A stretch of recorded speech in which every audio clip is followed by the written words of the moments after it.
दोस्तों, अगर आप मेरी कहानी सुनना चाहते हैं तो सब्सक्राइब करें और बेल आइकन को दबाएं। आज की कहानी तो शुरू करते हैं। चंदनपुर गांव की धरती पिछले 3 महीनों से आसमान की ओर देख रही थी, जैसे कोई भूखा बच्चा अपनी माँ से दूध की भीख मांग रहा हो। लेकिन आसमान आज किसी पत्थर की तरह सख्त और बेरहम हो गया था। सूरज की किरणें अब आशीर्वाद नहीं बल्कि अभिशाप बनकर जमीन पर गिरती थीं। हवा में नमी का नामो निशान नहीं था, बस गर्म धूल के कण थे जो हर सांस के साथ फेफड़ों में उतर जाते थे। खेत, जो कभी हरी भरी फसलों से लहलहाते थे, अब रेगिस्तान का रूप ले चुके थे। मिट्टी इतनी सूख चुकी थी कि उसमें दरारें पड़ गई थीं, मानो धरती के चीरे हुए घाव हों। उन दरारों में न तो कोई कीड़ा रहता था और न ही कोई घास का तना उगने की हिम्मत करता था। सब कुछ थम सा गया था। जीवन की रफ्तार धीमी पड़ गई थी और मौत का साया धीरे धीरे गांव के हर कोने में फैल रहा था। आसमान में बादल आते तो थे, लेकिन वे नीले या सफेद नहीं होते थे। वे धूल भरे पीले बादल होते थे, जो सुबह से शाम तक गांव के ऊपर मंडराते रहते, जैसे कोई मजाक उड़ा रहे हों। वे गरजते थे, बिजली कड़कती थी, लेकिन एक बूंद पानी भी नहीं बरसता था। ऐसा लगता था जैसे कुदरत ने चंदनपुर से मुंह मोड़ लिया हो। रातें अब पहले जैसी सुकून देने वाली नहीं रही थीं। अंधेरा इतना गहरा होता था कि हाथ को हाथ दिखाई न दे। नीम के पेड़ों, जो गांव के चौपाल पर पुराने गवाह की तरह खड़े थे, से गुजरती हवा किसी और ही दुनिया की लगती। कभी वो हवा सिसकियों जैसी आवाजें निकालती, तो कभी किसी के रोने की आवाजें। गांव वाले रात को अपने घरों के दरवाजे बंद कर लेते थे। बाहर निकलने की हिम्मत किसी में नहीं थी। दूर कहीं कोई कुत्ता भौंकता तो पूरा गांव ठहर जाता। लोगों के दिलों में डर घर कर गया था। धीरे धीरे इस प्राकृतिक आपदा ने लोगों के दिमाग में अंधविश्वास के बीज बो दिए। इंसान जब हार मान जाता है तो वो भूत प्रेत और श्राप की बातें करने लगता है। किसी बुजुर्ग ने कहा कि देवी महामाया हमसे नाराज हो गई हैं। किसी ने कहा कि गांव के किसी पाप के कारण इस भूमि पर श्राप लग गया है। हर शाम जब सूरज ढलता और धूल उड़ती, तो गांव के चौपाल पर वही बातें दोहराई जातीं। चेहरों पर चिंता की लकीरें गहरी होती जातीं और आंखों में उम्मीद की जगह निराशा ने ले ली थी। उसी गांव के सिरे पर, जहां कच्ची पगडंडी खत्म होकर घने जंगल की झाड़ियों में समा जाती थी, वहीं एक पुरानी झोपड़ी में शांति देवी रहती थीं। शांति देवी कोई साधारण महिला नहीं थीं। उनके चेहरे पर झुर्रियों का जाल था, जो उनकी उम्र और अनुभव का सबूत था। उनके सफेद बालों का जूड़ा हमेशा सधा रहता था, और उनकी आंखों में ऐसा अजीब सन्नाटा था, जैसे उन्होंने दुनिया के सभी सुख और दुख देख लिए हों। कभी लोग उन्हें प्यार से वैद्यमयी कहते थे। हर घर में उनका नाम इज्जत से लिया जाता था। जब गांव में किसी को बुखार होता, तो डॉक्टर के पास जाने से पहले लोग शांति देवी के पास जाते थे। उनकी बनाई हुई जड़ी बूटियों की चाय पीते ही बुखार उतर जाता था। किसी औरत को प्रसव पीड़ा होती तो शांति देवी ही दाई बनकर जाती थीं।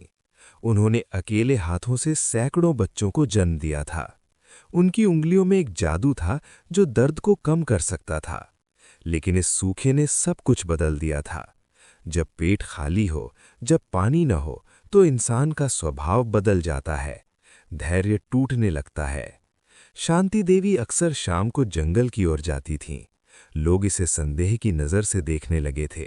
वे कहते थे कि वो जंगल में किसी तांत्रिक विधि के लिए जाती हैं। लेकिन सच ये था कि जब पूरा गांव उन्हें भूल गया, तो केवल वही जंगल और वहां स्थित पुराना महामाया का मंदिर था जहां उन्हें शांति मिलती थी। रात का तीसरा पहर था। बाहर हवा नीम के पत्तों में फंसकर कराह रही थी। अंदर दिया कांप रहा था, मानो वो भी आने वाले तूफान को भांप रहा हो। शांति देवी की झोपड़ी के पास ही ठाकुर दिगंबर सिंह का घर था। दिगंबर सिंह गांव के मुखिया थे। उनके बेटे की पत्नी कमला को प्रसव पीड़ा हो रही थी। ये पहली संतान थी और पूरे घर में खुशी के साथ साथ डर भी था, क्योंकि इस सूखे के समय हर खुशी के पीछे एक डर साया रहता था। कमला की चीखें मिट्टी की दीवारों से टकराकर गूंज रही थीं। शांति देवी उनके पास बैठी थीं, उनके माथे से पसीना पोंछ रही थीं। थोड़ा और दम रख बेटी, देवी महामाया तेरे साथ है, शांति देवी ने धीमी लेकिन दृढ़ आवाज में कहा। उनकी आवाज में एक सुकून था जो कमला को सहारा दे रहा था। बाहर खड़े लोग, जिनमें ठाकुर दिगंबर सिंह भी शामिल थे, दीवारों के आर पार सिर्फ आवाजें सुन पा रहे थे। हर चीख के साथ दिगंबर का दिल जोर से धड़क रहा था। वो अपने वंश की कंटिन्यूएशन चाहते थे। उनके लिए ये बच्चा केवल एक शिशु नहीं, बल्कि उनकी कुल की लाज था। फिर एक पल आया जब सब कुछ शांत हो गया। सन्नाटा इतना गहरा था कि सांस लेने की आवाज भी सुनाई दे रही थी। फिर अचानक बच्चे की पहली रोने की आवाज गूंजी। ये जीवन की जीत थी। दरवाजा खुला और शांति देवी बाहर निकलीं। उनकी गोद में नवजात शिशु लिपटा हुआ था। उनके चेहरे पर थकान थी, पसीने से उनकी साड़ी भीग चुकी थी, लेकिन आंखों में एक कोमल सुकून था। उन्होंने बच्चे को दिगंबर की ओर बढ़ाया। ले लो ठाकुर जी, ये आपके घर का चिराग है। लेकिन उसी पल किसी ने झोपड़ी के भीतर झांका। वहां का नजारा देखते ही सबके होश उड़ गए। कमला निष्प्राण पड़ी थी। उसकी आंखें खुली हुई थीं, लेकिन उनमें जीवन नहीं था। उसके होंठ नीले पड़ चुके थे और बिस्तर पर खून सूख चुका था। प्रसव के दौरान हुई जटिलताओं ने उसकी जान ले ली थी। शरीर थक चुका था और सांसें कमजोर पड़ गई थीं। 1 सेकंड की चुप्पी के बाद सन्नाटा टूटा। कमला मर गई है भगवान, कमला मर गई, किसी ने चिल्लाया। ये आवाज जैसे किसी बांध को तोड़ गई। भीड़ में हलचल मच गई। देवी महामाया नाराज हो गई हैं। शांति देवी ने ही कुछ किया है, ये चुड़ैल है। इसने देवी को अपमानित किया है। तू ही थी वहां शांति, तू ही थी जब कमला चीख रही थी। हमने तुझ पर भरोसा किया था और तूने मेरी बहू को मार डाला। ठाकुर दिगंबर सिंह की आवाज में गहरा दर्द और गुस्सा था। उनकी आंखों में आंसू नहीं, बल्कि आग थी। शांति देवी ने बच्चे को कसकर पकड़ लिया। मुखिया जी, मैंने कुछ नहीं किया। कमला की सांसें कमजोर थीं, उसका शरीर थक चुका था। मैंने तो बस देवी का नाम लेकर उसका दर्द कम करने की कोशिश की। ये कुदरत का खेल है। झूठ, दिगंबर सिंह गरजे। हमने देखा था, तूने कुछ मंत्र पढ़े थे। वो मंत्र नहीं थे, वो प्रार्थना थी। हर जन्म कठिन होता है और मैंने तो हमेशा बच्चों को जिंदगी दी है। तो फिर ये मर कैसे गई? देवी नाराज क्यों है? भीड़ में से आवाजें आने लगीं। देवी नाराज नहीं है, तुम हो गए हो अंधे। जिस देवी के नाम से जन्म को पूजा जाता है, उसी देवी के नाम पर तुम ये सब कह रहे हो। शांति देवी की आवाज अब भी शांत थी, लेकिन उसमें एक कंपन था। बोलना बंद कर, तेरे झूठे मुंह से देवी का नाम मत ले। तेरी दवाओं ने मेरे वंश की जोत बुझा दी। तू चुड़ैल है, तूने श्राप दिया। दिगंबर सिंह आगे बढ़े। अगर मेरी दवा जहर होती तो तुम्हारे घर के बाकी बच्चे कैसे जिंदा हैं? मैंने तुम्हारे खेतों की औरतों को कितनी बार मौत से खींचकर वापस लाया है, और आज एक मौत ने मेरी पूरी जिंदगी मिटा दी। शांति देवी ने जवाब दिया। पर वैद्य, लोग कहते हैं तो जंगल में रात को कालिका मंदिर के पास जाती है। क्यों? क्योंकि वहां शांति मिलती है। क्योंकि जब इस गांव ने मुझे अकेला छोड़ दिया तो वही देवी मेरी सुनती थी। मैं उनसे डरती नहीं, मैं उन्हें पूजती हूं। बस और कुछ मत बोल। तेरी पूजा ही हमारे लिए अभिशाप बन गई है दिगंबर सिंह। दिगंबर सिंह ने कहा। अभिशाप नहीं मुखिया जी, वरदान था, पर तुम सब ने उसे आग में झोंक दिया। याद रखना, जब सच जलाया जाता है तो राख हमेशा कुछ कहती है। शांति देवी ने चेतावनी दी। भीड़ हिल गई। कुछ लोग पीछे हटे, कुछ और भड़क गए। हवा तेज चली, मशाल की लौ कांपने लगी। इसे जला दो, देवी का कोप तभी शांत होगा। भीड़ में से एक आवाज आई। शांति देवी ने नवजात बच्चे को जमीन पर रखा, धीरे से उसका माथा चूमा और आखिरी बार भीड़ की ओर देखा। मैंने जन्म दिया है, मौत नहीं, पर अब तुम सबको खुद समझना पड़ेगा कौन सच में जिंदा है और कौन मरा हुआ। लेकिन किसी ने उसकी बात नहीं सुनी। गुस्से में अंधी भीड़ ने उसकी झोपड़ी में आग लगा दी। लपटों में जलते उसके औषधियों की खुशबू धुएं में घुल गई और उसी के साथ उसकी जिंदगी भी गांव से बुझ गई।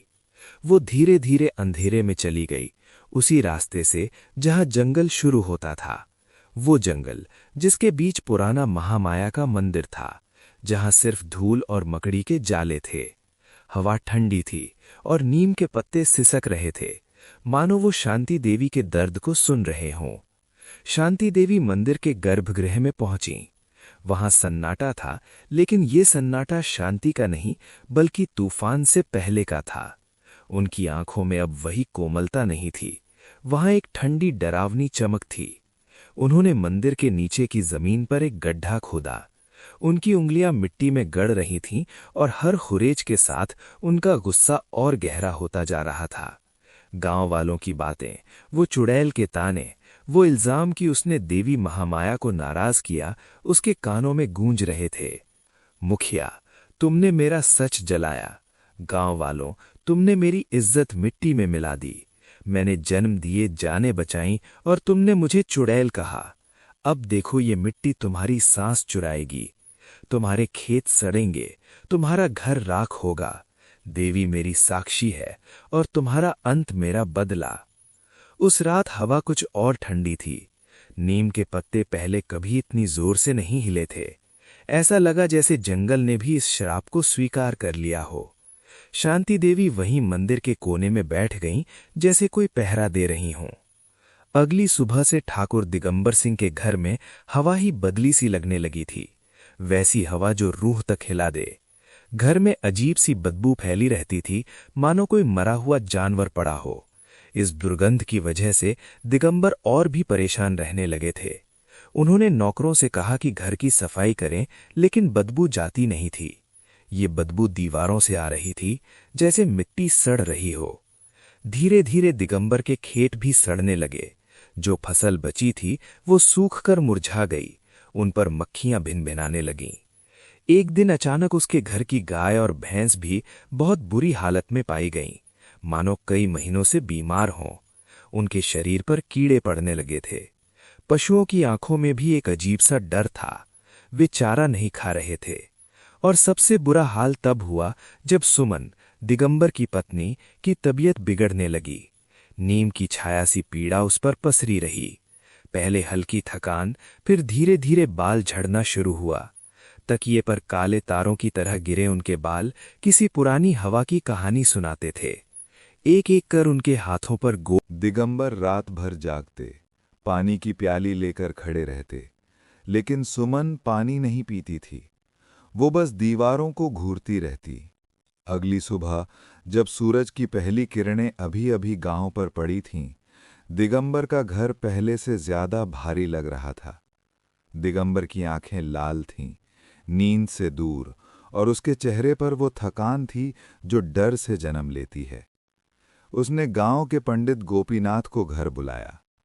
पंडित गोपीनाथ गांव के सबसे विद्वान माने जाते थे। वे मंत्र तंत्र के जानकार थे। पंडित जी, ये क्या हो रहा है? मेरे घर में मौत की छाया क्यों मंडरा रही है?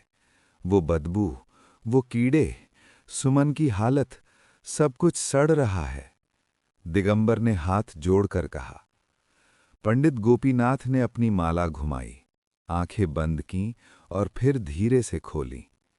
उन आंखों में अंधेरा था, जैसे कोई पुराना रहस्य बाहर आने को बेचैन हो।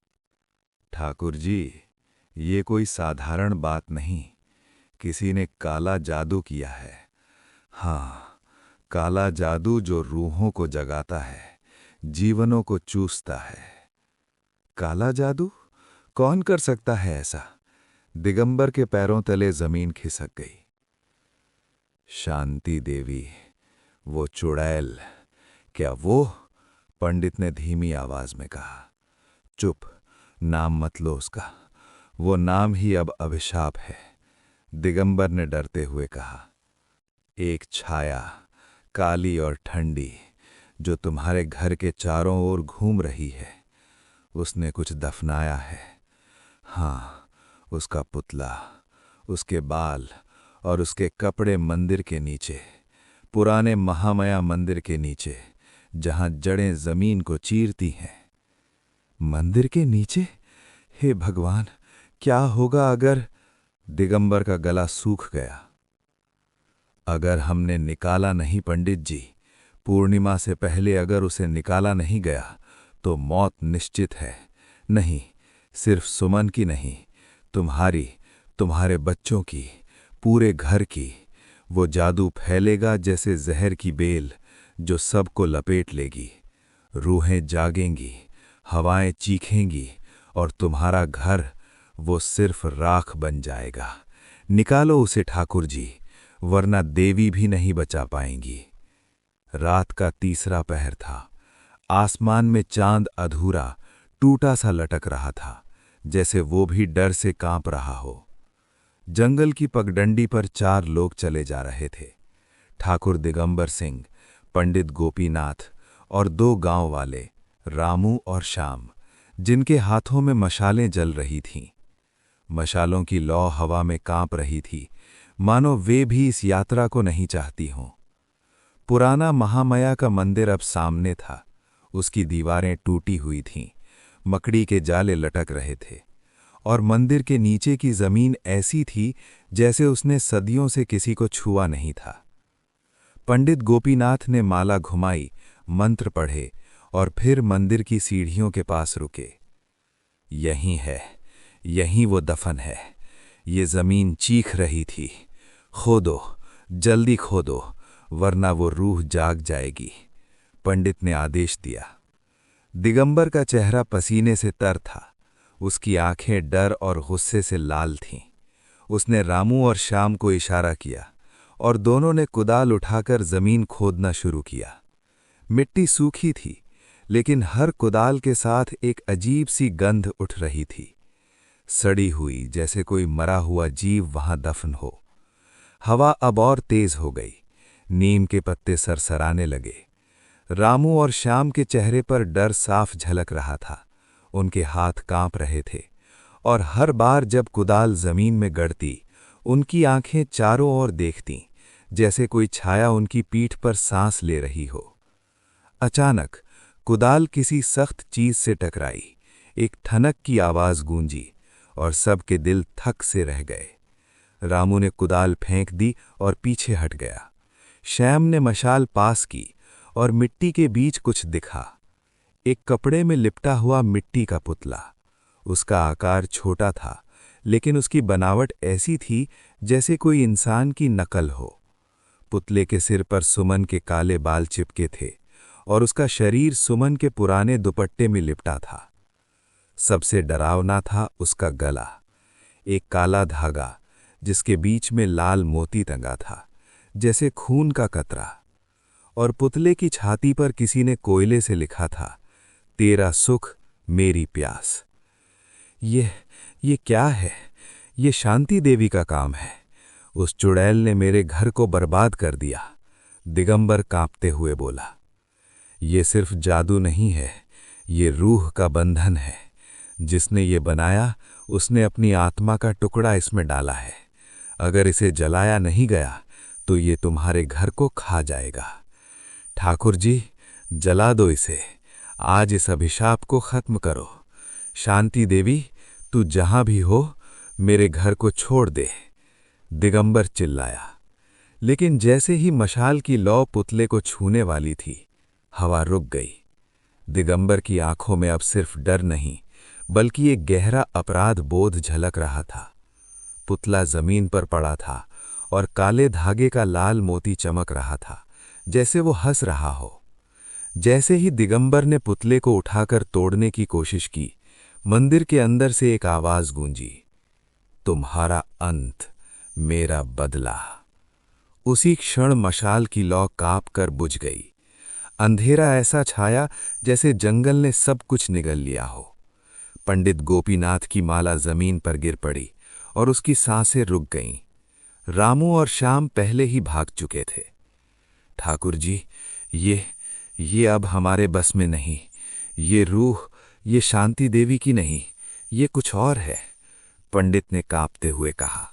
नहीं, ये उसी चुड़ैल का काम है। मैं इसे जला दूंगा। दिगंबर ने जिद की। मंदिर की टूटी दीवारों से कराह निकली, और जमीन हल्के हल्के कांपने लगी। दिगंबर ने पुतले को जमीन पर पटका, लेकिन वो टूटा नहीं। सो उसका काला धागा फट गया और लाल मोती जमीन पर लुढ़क कर मंदिर की सीढ़ियों में गुम हो गया। रोको, उसे मत छुओ, ये अभिशाप अब तुम्हारे खून में उतर चुका है। भागो यहां से ठाकुर जी, भागो। लेकिन दिगंबर ने उसकी बात नहीं सुनी। वो पुतले को उठाकर मंदिर के बाहर की ओर दौड़ा, जैसे उसे आग में झोंक देना ही एकमात्र रास्ता हो। लेकिन बाहर आग नहीं थी, सिर्फ घना अंधेरा था। अगली सुबह जब सूरज की किरणें गांव पर पड़ीं, चंदनपुर में सन्नाटा था। ठाकुर दिगंबर के घर से चीखें गूंजी। सुमन की लाश पलंग पर पड़ी थी। उसकी आंखें खुली थीं, लेकिन उनमें कोई जिंदगी नहीं थी। उसके होंठ नीले पड़ चुके थे और उसके हाथों पर वो नीले हरे निशान अब और गहरे हो चुके थे, मानो किसी ने उसकी त्वचा में जहर घोल दिया हो। उसके पास पलंग पर वही मिट्टी का पुतला पड़ा था, लेकिन अब उसका गला गायब था। पुतले की छाती पर लिखा तेरा सुख मेरी प्यास अब धुंधला पड़ चुका था, जैसे कोई उसे मिटाने की कोशिश कर चुका हो। लेकिन सबसे डरावना था वो जगह जहां पुतले का गला होना चाहिए था। वहां एक गहरा काला दाग था, जैसे किसी ने उसे जलाकर राख कर दिया हो। दिगंबर कोने में बैठा था। उसका चेहरा पत्थर की तरह सख्त, लेकिन आंखें खाली। उसके हाथों में अब भी मिट्टी के कुछ टुकड़े चिपके थे, पुतले की मिट्टी। वो बड़बड़ा रहा था, लेकिन उसके शब्द समझ से परे थे। मैंने सिर्फ अपने घर को बचाना चाहा। शांति देवी, तूने मेरे साथ ये क्या किया? उस दिन के बाद से चंदनपुर में कोई भी नीम के पेड़ों के नीचे रात को नहीं जाता, जैसे कोई पुरानी रूह अभी भी जंगल में घूम रही हो, अपने अधूरे बदले को पूरा करने के लिए। शांति देवी का कोई पता नहीं था। कुछ कहते हैं वो जंगल में ही मर गई, कुछ कहते हैं वो महामाया का रूप बनकर मंदिर में रहती है। लेकिन गांव वाले जानते थे कि उस रात जो हुआ वो केवल एक मौत नहीं थी, वो एक न्याय था जो बहुत देर से आया था। खेतों में फिर से हरियाली आ गई, बारिश हुई, लेकिन चंदनपुर की हवा में वो पुरानी खुशबू कभी वापस नहीं आई। वहां हमेशा एक अदृश्य डर बना रहता। लोग शाम ढलते ही अपने घरों के दरवाजे बंद कर लेते थे। कोई ये नहीं जानता था कि शांति देवी ने आखिर में क्या सोचा था। क्या उसे बदले से सुकून मिला, या वो खुद उस अभिशाप में जकड़ गईं? सच तो ये था कि जब इंसान इंसान को देवता या दानव बना देता है, तो बीच का रास्ता हमेशा खून से सन वे चौपाल पर बैठना छोड़ दिया। वे अक्सर जंगल की ओर देखते रहते। एक दिन बहुत समय बाद एक बच्चे ने देखा कि मंदिर के पास एक बूढ़ी औरत बैठी है, जो बच्चों को मिट्टी के खिलौने दे रही है। जब लोग वहां पहुंचे तो वहां कोई नहीं था, सिर्फ एक मिट्टी का पुतला पड़ा था, जिसकी छाती पर लिखा था, सच कभी नहीं मरता। गांव वाले समझ गए कि शांति देवी चली गई हैं, लेकिन उनका संदेश रह गया। अंधविश्वास ने एक मां को मार दिया, एक परिवार को तोड़ दिया और एक गांव को हमेशा के लिए डरा दिया। चंदनपुर की कहानी अब केवल एक गांव की कहानी नहीं थी, ये एक चेतावनी थी कि जब समाज अपने ही लोगों को अलग थलग करता है, जब वो ज्ञान को अंधविश्वास की भेंट चढ़ाता है, तो कुदरत भी अपना रौद्र रूप दिखाती है। समय बीतता गया, चंदनपुर की पीढ़ियां बदलीं, नए लोग आए, पुराने लोग गए, लेकिन उस मंदिर के पास जाने की हिम्मत किसी में नहीं हुई।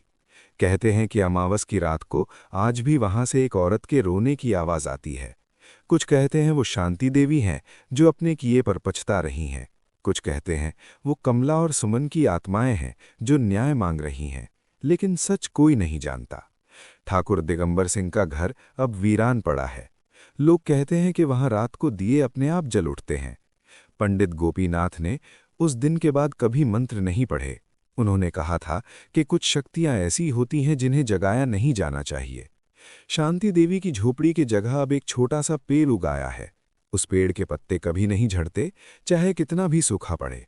गांव वाले उस पेड़ को पूजते हैं, लेकिन डर के मारे। इस कहानी में सबसे बड़ा सबक ये था कि इंसान का डर ही सबसे बड़ा भूत होता है।